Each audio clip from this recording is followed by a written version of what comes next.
빌립보서 2장 25절에서 30절까지 말씀 신약성경 320쪽에 있습니다.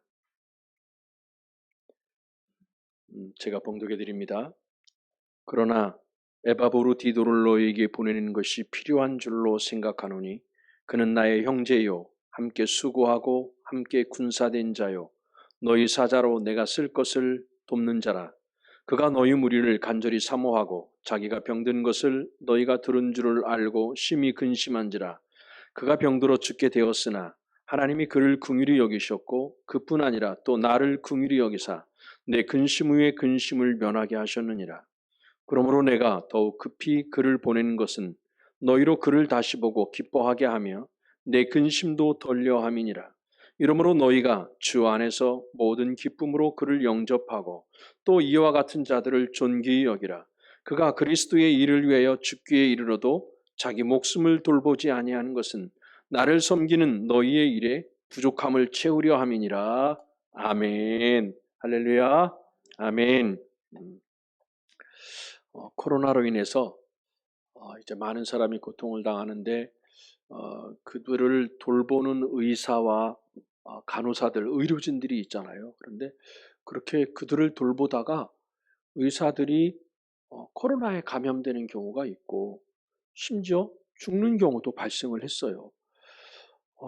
이게 병자들을 돌보는 일을 하는 사람들인데 이런 병자들을 돌보다가 왜 가정에서도 보면 그렇잖아요. 이렇게 이제 가족 중에 환자를 돌보다가 오히려 자기가 병들어서 눕는 경우가 의외로 많이 있어요.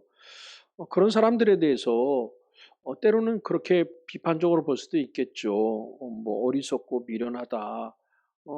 왜 오히려 짐이 되느냐? 누군가를 돌보려다가 왜 짐이 되었느냐? 이렇게 좀 비판적으로 보는 시각도 있을 것입니다. 그런데 어떤 경우에는요, 좀 짐이 되는 한이 있더라도 저는 교회에서의 사역이라는 게 그런 것 같아요. 우리가 좀 짐이 되는 한이 있더라도 무조건 자신을 헌신하는 그런 헌신, 그런 충성이 참 그리운 것 같아요. 자신을 돌보지 아니하고 자신의 생명을 돌보지 아니하고 하나님의 나라를 위해서 묵묵히 심지어 자신이 질병이 걸릴지언정 묵묵히 섬기는 그런 헌신이 그리운 시대가 아닌가. 왜냐하면 오늘날 이 시대가 참 이기적이고 개인주의 시대 아닙니까? 그러한 시대에 그렇게 자신의 몸을 돌보지 않으면서도 섬길 수 있다고 하는 그런 충성된 모습들. 바울은 이 에바브로디도를 다시 빌립보 교회로 보내고 있어요. 에바브로디도는 빌립보 교회에서 바울에게 파송한 선교사예요. 바울 한 사람을 섬기도록 보낸 선교사예요. 그런 그 에바브로디도를 다시 바울이 이 빌립보 교회에 보내면서 쓴 편지가 빌립보서입니다. 지금 에바브로디도가 이 편지를 가지고 가는 거예요. 편지를 가지고 이제 빌립보 교회로 가는 건데 그런 때 이제 추천서를 써준 내용이에요. 근데 이상한 점은 어차피 빌립보 교회가 모르는 게 아니라 빌립보 교회 성도들이 에바브로디도가 어떤 사람인지 잘 알고 있었어요. 그런데 굳이 추천서가 필요할까?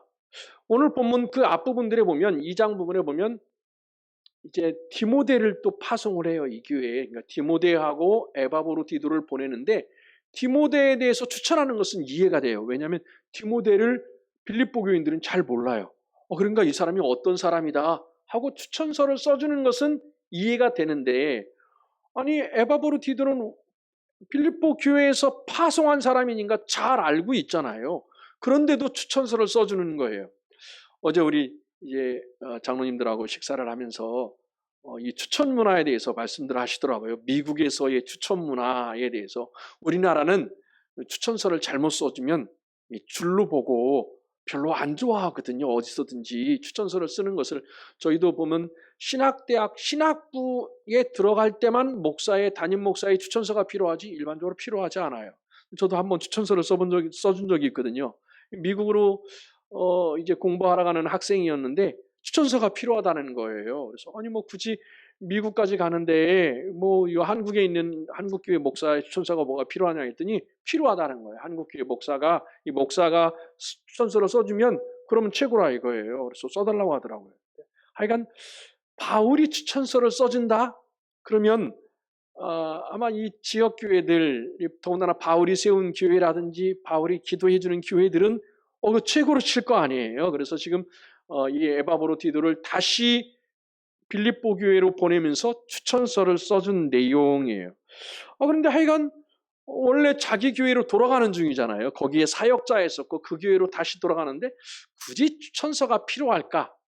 그래서 생각해 본 게 예측할 수 있는 것은 빌립보를 떠난 이 에바브로디도에게 빌립보 교인들이 오해할 만한 오해거리가 상당히 오해할 만한 오해거리가 있었던 것 같다. 그래서 그 부분에 대해서 지금 사도 바울이 쓰는 것 같거든요. 빌립보 교인들의 오해가 무엇이었을까 하고 살펴볼 때 병에 대한 문제예요. 에바브로디도의 질병과 관련된 문제인 것 같습니다. 그러니까 에바브로디도의 이 병이 그냥 단순한 질병이라기보다는 상당히 시험거리가 되는 병이 있을 수도 있다는 거죠. 더군다나 사역자에게 이런 병이 걸렸으면 사람들이 오해할 소지가 있었던 것 같아요. 그래서 그런 병에 걸리고 나니까 어떤 사람들은 이 빌립보 교회의 어떤 사람들은 하나님이 버리신 거 아니냐, 이렇게 오해를 했어요. 이런 오해들 때문에 이런 편지를 쓰게 됐다라고 하는 것이죠. 그래서 사도 바울은 그를 옆에 두고서 함께 사역하면서 경험한 것을 아주 솔직하고 담백하게 이렇게 추천서를 적어 내려가는 거예요. 그래서 그걸 통해서 좀 오해를 풀어줘야 되겠다 하는 마음으로 편지를 쓴 것이죠. 그러면서 그걸 통해서 좀 이 빌립보 교회가 이 에바브로디도를 다시 좀 기쁨으로 영접하고 존중해서 지금 이 빌립보 교회가 어려움에 빠졌는데 이런 어려움을 잘 해결하기를 기대하는 마음이죠. 그런 마음으로 편지를 쓴 거예요. 물론 그가 로마에 도착해서 바울을 섬기다가 병에 걸렸는데 이게 어떤 병인지는 정확하게 알 수는 없습니다. 다만 이게 심각한 병이었고 심지어는 오늘 말씀해 볼 때 거의 죽을 뻔했다. 죽을 수도 있는 상황까지 빠졌었다 하는 거예요. 그러니까 어떻습니까? 이 빌립보 교회 입장에서는 바울 사도를 도우라고 보냈더니 가서 병에 걸렸어요. 병에 걸려갖고 오히려 바울 사도에게 짐이 된 것은 아닐까. 아니 그를 섬기라고 보냈는데 오히려 짐이 됐으니까 바울은 바울대로 근심하고 이 빌립보 교회 성도는 어떨까요? 아니 좀 섬기라고 보냈더니 근심거리가 됐다 이거예요. 오히려 짐이 되고 그래서 근심하고 근심 위에 근심의 상황이 발생하는 거예요. 25절 말씀을 한번 보십시오. 본문 25절 말씀입니다. 같이 한번 읽어보겠습니다. 그러나 에바브로디도를 너희에게 보내는 것이 필요한 줄로 생각하노니 그는 나의 형제요 함께 수고하고 함께 군사된 자요 너희 사자로 내가 쓸 것을 돕는 자라. 아멘. 이게 보니까 너희에게 보내는 것이 필요한 줄로 생각했다. 왜 그러냐 할 때 지금 빌립보 교회가 일단 어려움에 처해 있어요. 그래서 디모데하고 에바브로디도를 보내는 중이거든요. 그랬고 또 한 가지는 이 에바브로디도의 질병으로 인해서 빌립보 교회 성도들도 근심하고 있으니까 이제 나은 후에 괜찮습니다 하고 보내고 그래서 근심을 덜게 하기 위해서인 거예요. 그렇게 보내면서 에바브로디도에 대해서 쓴 이 말이 아주 감동적이거든요. 원래 에바브로디도라고 하는 말은요, 사랑과 미의 여신, 이 로마의 신 가운데 사랑과 미의 여신인 아프로디테에게 사랑을 받는 자라는 뜻이에요. 원래 이름의 뜻은 아프로디테에게 사랑받는 자. 해서 그냥 우리 생각에 왜 하필이면 이름을 이렇게 줬을까 텐데 그 당시에 보편적으로 사용되었던 이름이었고 그냥 거기 아프로디테 이런 말을 빼고서 일반적으로 매력 있는 사람이란 뜻이에요. 정말 매력적이구나. 여러분 에바브로디도가 정말 매력적입니다. 제가 저희 집사람에게 이제 설교에 대해서 저는 이제 저희 집사람하고 나누기도 하고 이러거든요. 그러면서 이 얘기를 했더니 당신은 에바브로디도를 참 좋아한다고 그래요. 저 에바브로디도 정말 좋아합니다. 정말 매력적이에요. 물론 에바브로디도는 성경에 빌립보서밖에 안 나와요. 그러니까 에바브라하고는 다른 사람이에요. 에바브라디도인데 그는 이곳에밖에 안 나와요. 그런데 그 이 짧은 내용 가운데 그의 인생을 보면 너무 매력 있어요. 아주 매력적인 모습이어서 저 솔직히 에바브로디도 같은 사역을 그렇게 담기를 원하고, 또 이 말씀을 준비한 이유는 우리 성도들, 특별히 이번에 임직 하시는 분들이 좀 이분을 닮았으면 좋겠다, 이런 사역자가 됐으면 좋겠다 하는 마음으로 이 말씀을 준비했어요. 아주 매력적인 사람이에요. 에바브로디도는 빌립보 교회에서 선교헌금을 받고 바울에 필요한 것을 구입을 해서 이제 바울에게 갔어요. 그러면서 바울이 필요하는 만큼, 바울이 원하는 만큼 그때까지 바울을 섬겨라 하도록 그렇게 선교사로 파송한 거예요. 뭐 요즘 같으면 좀 이상하죠. 개인에게 섬기도록 파송을 한 것 같으니까. 그런데 하여간 바울을 섬기도록 보낸 선교사예요. 그런데 이제 그 에바브로디도를 다시 바울이 원래 교회로 돌려보내는 거거든요. 그러면서 보낸 추천서의 글이에요. 근데 이 내용 가운데 보니까 맨 먼저 그를 향하여 뭐라 했냐면 그는 나의 형제요, 이렇게 말을 했어요. 그러니까 여기 형제라고 하는 말은요, 정말 가깝다고 말을 하는 건데 그냥 일반적으로 가깝다라고 하는 말 정도가 아니에요. 이 말은, 이 말이 헬라어를 써서 죄송한데요, 아델포스라고 하는 말인데 이 말은 같은 태에서 난 사람들을 말하는 거예요. 그러니까 어머니가 같은 거예요. 같은 어머니를 두고 있는 자녀들을 우리가 일반적으로 형제라고 하잖아요. 근데 우리는 교회에서 뭐라고 그래요? 일반적으로 형제, 자매요라고 말을 하잖아요. 그럼 이 말은 뭐예요? 우리는 같은 아버지, 그리고 같은 주이신 예수 그리스도로 말미암아 예수 그리스도의 피로 죄사함 받은 하나님의 자녀. 그래서 우리는 서로 부를 때 형제요 말을 쓰는 거예요. 여러분, 이게 직분을 부르는 것보다 훨씬 더 아름다운 의미가 있는 거죠. 그죠? 정말 우리가 형제이다라고 하는 의미인 거죠. 저는 이걸 잊지 않았으면 좋겠어요. 우리가 교회가 건축을 하고 하다 보면 어려움을 당해요. 물질적으로든 여러 가지 또 갈등이 생길 수도 있고 이렇죠. 뭐 우리가 생각이 다른데 갈등이 없습니까? 갈등이 있죠. 그런데 그때마다 늘 우리가 잊지 말아야 할 게 뭐냐면 우리는 형제다. 이걸 잊으면 안 돼요. 갈등을 이길 수 있는 것, 갈등을 극복할 수 있는 이유는 우리는 같은 주, 같은 하나님을 섬기는 형제입니다. 이게 있지 않으면 우리가 여러분 앞에 닥치는 많은 어려움들도 잘 극복할 수 있다 하는 것이죠. 그리고 두 번째는 뭐라고 했냐면 함께 수고하는 자, 동역자란 말이에요. 이 말 자체가 동역자라고 하는 말의 의미인데, 근데 이 헬라어의 의미 중에는 어떤 의미가 포함되어 있냐면 동역자라고 하는 것은 함께 수고하는 사람을 내 이익을 위해서 이용하지 않는 사람을 말합니다. 여러분, 이 말이 참 우리가 그렇지는 않겠지만 일반적으로 교회에서 이용을 하면 안 되는 거잖아요. 우리가 함께 섬기는 것이지 이용을 하면 안 돼요. 내 생각대로 누군가를 이끌어가기 위해서 이용을 하면 안 돼요. 우리 이용하는 자가 아니라 함께 섬기는 자예요. 그래서 우리가 이게 함께 수고한다, 함께 동역한다고 하는 게 이게 이용하는 게 아니구나. 절대로 이용을 해서는 안 되는구나. 그러니까 우리는 함께 할 때 순조로운 것이죠. 오늘도 우리가 주일 예배를 드리고 있어요. 그런데 이게 다 뭐 하는 거냐면 함께 하는 거예요. 저는 설교하고 반주하고 찬양하고 또 봉헌으로 섬기고 안내로 섬기고 영상으로 카메라로 또 예배 안내로, 그뿐만입니까? 청소도 하고 방역도 하고 주중에 이 예배를 위해서 중보기도도 하고, 이 모든 일이 다 어떻게 하는 거예요? 함께 하는 거예요. 함께 수고하는, 함께, 그래서 동역인 거죠. 이럴 때 하나님이 기뻐 받으시는 거예요. 여러분, 혼자 하는 건 쉬워요. 혼자 하는 건 어렵지 않아요. 그렇죠?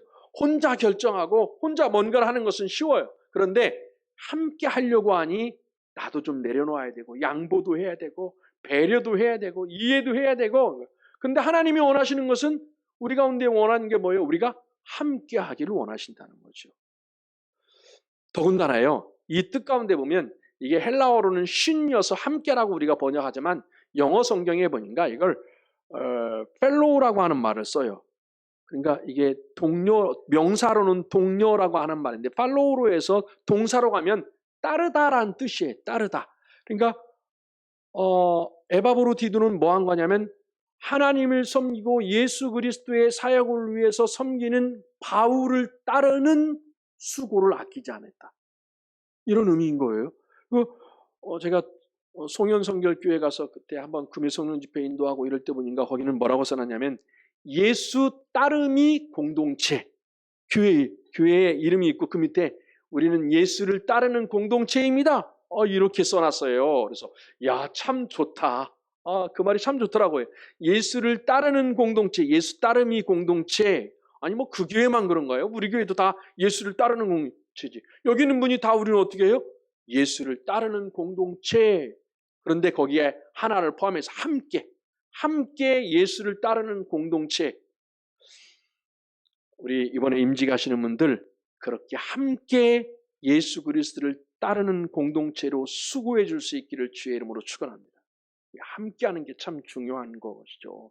그러면서 또 뭐라 했냐면 함께 군사된 자의 동료 군인들, 군대 갔다 오신 분들은 이해하죠. 이 전우라고 하는 게 얼마나 중요한 건지. 영화 같은 데 보면요, 네이비 실이라든지 이런 영화 보면 분대 단위로 막 침투를 하고 이렇게 공격하고 이렇게 할 때 앞에 가는 사람은 앞에만 보고 옆에 보는 사람은 옆에만 보고 뒤에 오면서 맨 마지막에 뒤에 있는 사람은 뒤에만 보고 이러잖아요. 뒤에 사람이 앞에도 봤다 뒤에 봤다 이렇게 안 하잖아요. 뒤엔 뒤에 보고 옆에 이렇게 해요. 이 사람들은 어떤 마음으로 하는 걸까요? 뒤에만 보고 오는 사람은 내 앞에는 맨 앞에 가는 사람이 책임져 주겠지. 앞에 있는 사람은 저 뒤에 있는 사람이 나를 책임져 주겠지.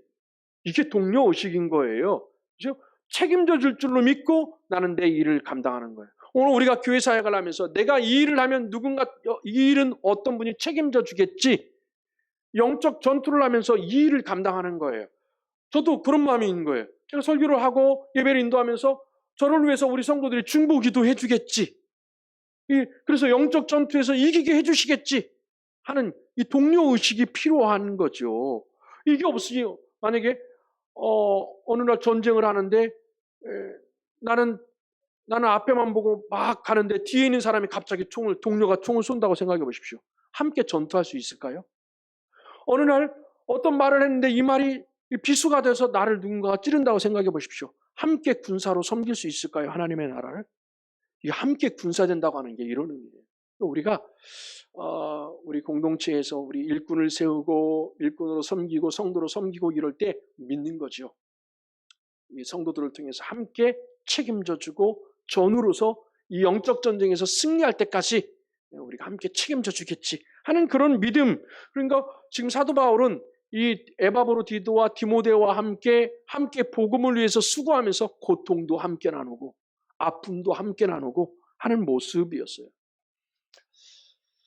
죄송합니다. 이런 말씀드려서 참 하기 어려운 얘기인데요. 어떤 분들이 이렇게 생각하시는 것 같아요. 교회에서 장로가 되려면 돈을 내야 된다. 이번에 우리 임직하시는 분들 돈 많이 냈습니다. 헌금 많이 했어요. 필요한 경비도 내고 또 이제 다음 주에 우리 임직한 날 시간에 발표하겠지만 교회에 또 아름다운 선물도 하고 그래요. 근데 이게 오해하지 말아야 할 게 뭐냐면 헌금을 해서 돈을 내서 임직을 하는 게 아니에요. 돈을 냈기 때문에 임직하는 게 아니에요. 그게 아니라 임직을 받고 보니 하나님 앞에 임직하는 것으로서 신앙 고백을 드리는 거예요. 제가 이렇게 충성하겠습니다. 헌신하겠습니다. 이런 의미로 받아야지 돈을 내서 임직을 한다. 돈 없으면 임직을 못한다. 이렇게 받아들이시면 좀 곤란한 것 같아요. 저는 더군다나 교회 건축을 앞두고 우리 가운데 이 임직자를 세우는 이유 중에 한 가지는 뭐 꼭 건축뿐만 아니라 그렇습니다. 짐을 나누는 거예요. 짐을 함께 하기 위해서 하나님 나라의 이 귀한 사역을 함께 나누기 위해서 임직자를 세우는 거예요. 짐을 나누는 거예요. 고통을 나누고 아픔도 나누고 그러면서 그런 것만 있는 게 아니라 기쁨도 나누고 은혜도 나누고 축복도 나누고 이게 임직자가 되는 모습이죠. 그래서 여러분 우리 교회를 한번 생각해 보십시오. 아마 과거에는 그러지 않았을까? 이렇게 교회를 건축을 하고 땅을 구입하고 이럴 때 대출을 받고 집을 담보 잡혀서 대출을 하기도 하고 뭐 이렇게 하지 않았겠습니까? 그런 많은 이 짐을 함께 나누는 일을 통해서 우리가 6.25 때에서부터 지금까지 교회가 온 거잖아요. 그렇죠? 이런 짐을 나누는 사람들 까닭에 여기까지 교회가 왔고 앞으로도 마찬가지 짐을 함께 나누는 거예요. 어떻게 되겠지가 아니라 우리 모두가 함께 짐을 나누는 자세, 함께 수고하고 함께 군사된 이 모습이 오늘 우리 가운데 필요하지 않을까? 우리는 서로 형제입니다. 할렐루야. 여러분 잊지 마십시오. 우리는 서로 형제이다. 그리고 우리는 함께 수고해야 될 일꾼들, 함께 수고하는 자이며 함께 군사로 하나님의 나라를 위하여 싸워야 할 영적 전쟁을 해야 할 군사입니다. 할렐루야. 이걸 잊지 마십시오. 어떠한 경우에도 이걸 잊으면 안 되고 그러면서 그 마지막 25절 마지막 부분에 보면 심지어 사자라고까지 썼어요. 사자라는 거죠. 그러니까 여러분 여기에 있는 우리 모든 일꾼들, 우리 이번에 임직하시는 분들뿐만 아니라 우리 모두는 함께 수고하고 저를 도와서 저와 함께 우리 모든 성도들이 함께 수고하고 함께 군사되어 하나님의 나라를 든든히 세우고 교회를 든든히 세우는 사자임을 여러분 잊지 마십시오. 이렇게 할 수 있었던 이유가 뭘까? 에바브로디도가 이렇게 섬길 수 있었던 이유는 그가 무엇이 중요한지를 잘 알았어요. 그는 복음의 영광을 알았고 그리고 교회에서 바울의 중요성이 얼마나 대단한 건지를 알았어요. 여러분 어떻게 생각하면 바울이 감옥에 갇혔다는 소식을 들었거든요. 그 소식을 듣고서 빌립보 교회에게 말하는 거예요. 내가 좀 로마에 가서 바울 사도를 좀 섬겨야 됐습니다. 그러니 좀 나를 파송해 주시오. 그랬을 때 아니 당신 여기 사역자인데 여기서 사역해라. 왜 거기를 가려고 하냐. 여기 교회가 더 중요하지 바울이 더 중요하냐. 이럴 때 에바브로디도는 바울의 중요성을 알았어요. 바울 한 사람이 얼마나 대단하고 그를 통하여 하나님이 이루시고자 하는 그 일을 알았어요. 그래서 설득을 한 거죠. 빌립보 교회 성도들을 설득을 해서 파송을 받은 거예요. 파송을 받고 이렇게 로마에 가서 감옥에 갇혀 있는 이 바울을 섬긴 거 아닙니까? 그런데 그만 이렇게 섬기다가 아주 몹쓸병에 걸린 거예요. 그러니까 빌립보 교회 성도들 가운데는 어떻게 생각하는 사람이 있었냐면 그거 봐라. 우리 배신하고 가더니 하나님이 징계해갖고 하나님 말씀에 불순종해서 간 거 아니냐? 하나님이 징계해서 그런 몹쓸병에 걸린 거 아니냐?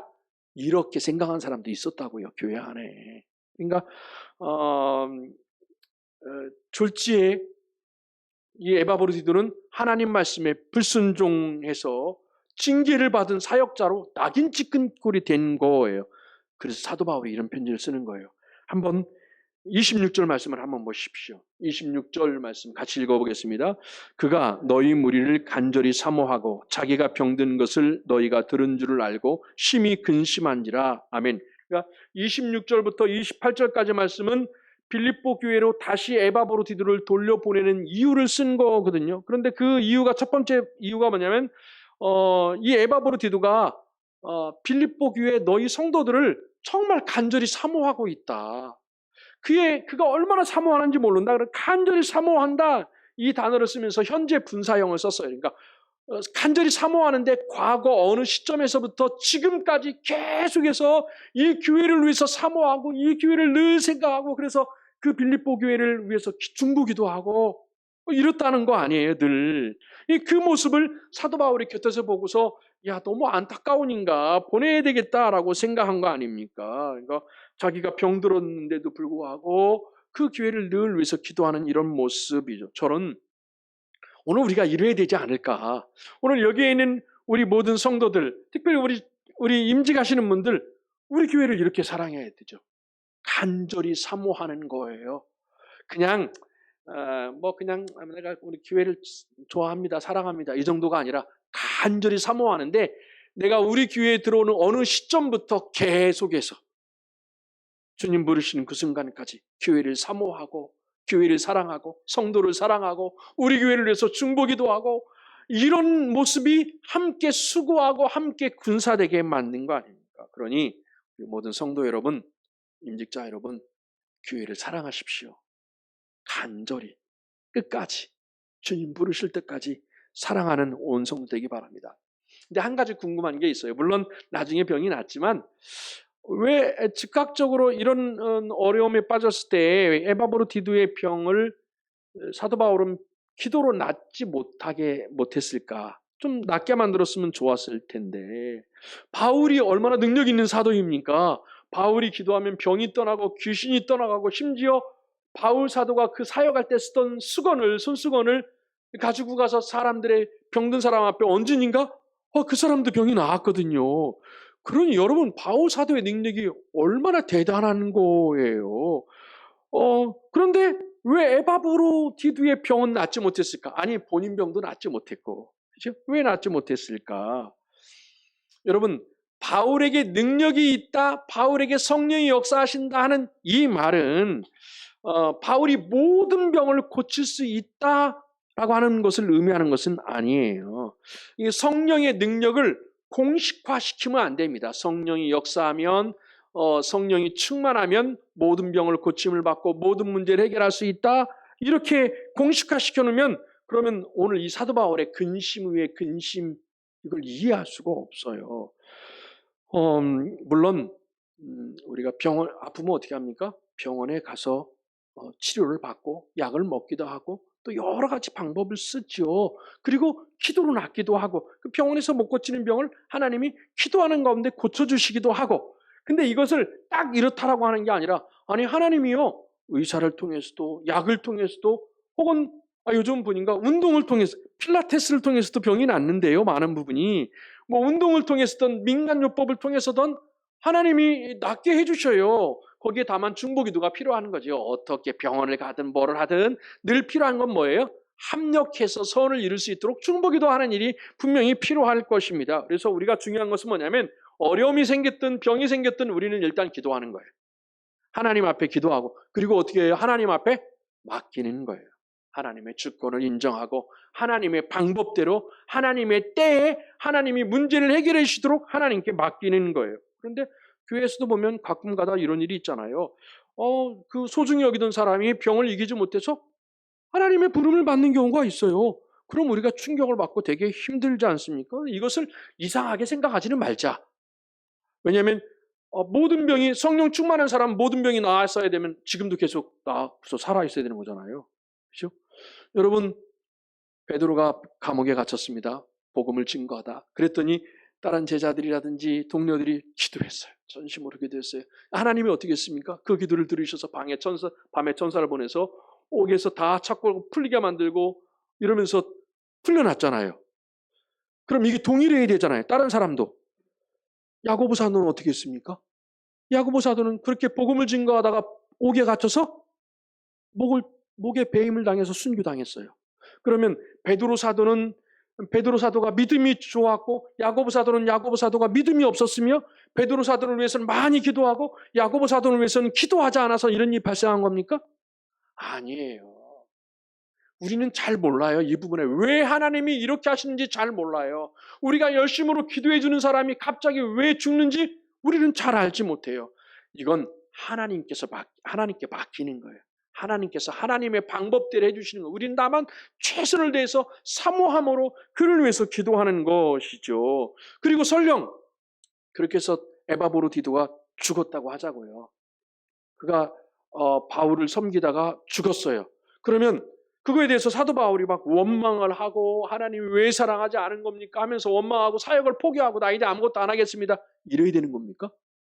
아니요. 에바브로디두가 설령 죽어도 사도 바울은 어떻게 해야 돼요? 계속해서 영적 전쟁을 하고 복음을 증거하는 일을 해야 되는 것이지 그거로 말미암아 포기하고 실망하고 낙심하고 이래야 되는 겁니까? 아니에요. 그러나 감사하게도 오늘 본문 말씀해 보니 하나님이 죽을 상황에 빠졌던 에바브로디두를 고쳐주셨어요.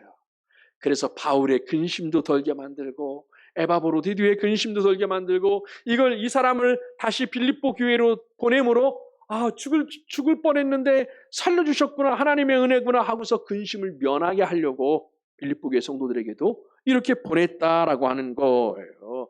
그래서 그 사람을 향하여 함께 수고하고 함께 군사된 자라고 말하는 겁니다. 에바브로디두가 왜 이 어려움에 자원을 했을까? 왜 바울을 감옥에 있는 사람을 섬긴다는 게 쉬운 게 아니잖아요. 여러분, 이게 이 당시에는 잘못 섬기면 오해를 받아서 에바브로디도도 같은 죄로 해서 감옥에 집어넣을 수도 있고 죽을 수도 있잖아요. 사도 바울은 거기서 감옥에서 순교당한 거니까 그럴 수도 있잖아요. 그런데도 불구하고 에바브로디도는 그에게 간 거예요. 더군다나 사역지가 없는 게 아니라 지금 사역지가 있었음에도 불구하고 이렇게 했던 이유가 뭘까 할 때 에바브로디도는 복음의 소중함을 알았어요. 그 복음을 이 마지막 때에 잘 정리해서 책으로 남기고 그리고 섬겨야 할 이 사도 바울의 중요성을 분명히 알았어요. 그래서 그는 사도 바울을 섬기는 일에 자원함으로 찾아가는 거예요. 그리고 어떻게 보면 감옥의 동기가 된 거죠. 같은 감옥 안에서 묶여 있지는 않지만 섬기는 일을 감당한 거예요. 대부분의 사람들은요, 자기중심적이에요. 자기중심적이어서 나를 알아주고 내 일을 먼저 하고 이러기를 바라는 거거든요. 그런데 에바브로디도는 그렇게 하지 않았어요. 복음의 중요성을 알고 바울의 중요성을 알고 바울을 섬겼어요. 한번 말씀을 보십시오. 30절 말씀입니다. 본문 30절 같이 읽겠습니다. 그가 그리스도의 일을 위하여 죽기에 이르러도 자기 목숨을 돌보지 아니하는 것은 나를 섬기는 너희의 일에 부족함을 채우려 함이니라. 아멘. 자, 그리스도의 일을 위하여 죽기에 이르도록 사명을 감당한 거예요. 29절도 한번 보십시오. 29절 같이 읽습니다. 이러므로 너희가 주 안에서 모든 기쁨으로 그를 영접하고 또 이와 같은 자들을 존귀히 여기라. 아멘. 그러니까 29절 30절 사이에는 우리 성경에는 생략되어 있는데 호티라고 하는 헬라어가 포함되어 있어요. 이 말은 왜냐하면 이 에바브로디도를 좀 기쁨으로 영접하고 존귀히 여기십시오. 왜냐하면 에바브로디도는 자기의 목숨을 걸고 그리스도의 일을 위하여 섬기는 자이기 때문입니다 하고 말을 하는 거예요. 2장 21절 말씀도 한번 보십시오. 21절 읽겠습니다.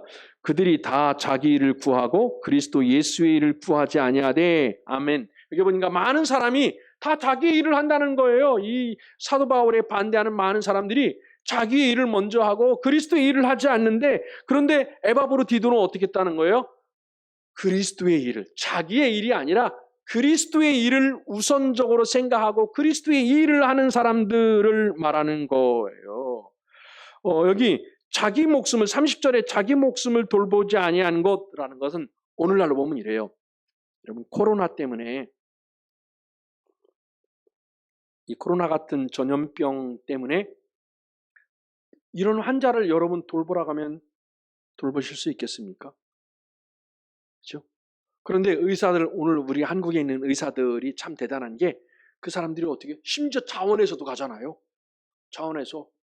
그런데도 그 사람들한테 월급도 제대로 안 되고 막 이러더라고요. 자원에서 지금 일을 안 하고 있다가 막 가고 그 어려운 데 가서 섬기고 이러는데 월급도 수당도 제대로 안 주고 지금 문제가 되더라고요. 하여간 그 사람들은 어떻게 한 거예요? 자기 목숨을 돌보지 아니하고 그 환우들을 위해서 자기의 생명을 내거는 일이에요. 에바브로디도가 그렇게 했다는 거예요. 자기도 잘못하면 감옥에 갇힐 수도 있고 이럴 텐데 그리스도의 일을 위하여 사도 바울을 섬기는 일을 목숨을 내걸고 감당했기에 그는 함께 수고하고 함께 군사된 자, 하나님의 사자라고 이렇게 말을 할 수 있는 거예요. 그러니 이런 사람들을 존귀히 여겨라. 사랑하는 성도 여러분, 저는 우리 성도들이 그랬으면 좋겠어요. 교회에서 사역하는 우리 모든 사역자들, 목자들, 교사들, 장로님, 권사님들, 안수집사님들 수고 많잖아요. 저는 이 방역하는 일, 이 방역하는 이런 시대에는 더더욱 이 할 일이 많잖아요. 이렇게 수고하는 사람들을 존귀히 여겨라. 이 말씀. 그들을 존귀히 여기, 그들을 용접하고 존귀히 여겨라. 여러분 보시기에 어떤지 모르겠어요. 우리 이번에 임직 하시는 분들이 어떤지 모르지만 저는 이분들이 너무 소중해요. 너무 소중한 분들, 보배 같은 분들. 그래 그 사람들만 소중합니까? 아니요. 저는 우리 온 성도들이, 왜냐하면 하나님께서는 우리를 어떻게 여기신다겠어요? 여러분, 하늘과 같은 존재로, 귀한 존재로 우리를 여기시는 거잖아요. 우리 한 사람 한 사람을 하나님이 얼마나 존귀히 여겨요. 그래서 좀 백화점에 가면 VIP가 아니라 VVIP. 은행에 가도 그런 사람이 있다고 하더라고요. VVIP. 그냥 가만히 있으면 다 와서 해준대요. VVIP. 요즘은 거기다 VVVIP. 그런데요. 하나님이 우리를 그렇게 여기시는데 여러분 어떻습니까? 여러분 우리 성도들을 함께 그렇게 여겨주십니까? 정말 VVIP처럼 그렇게 소중하게 여러분 여기십니까?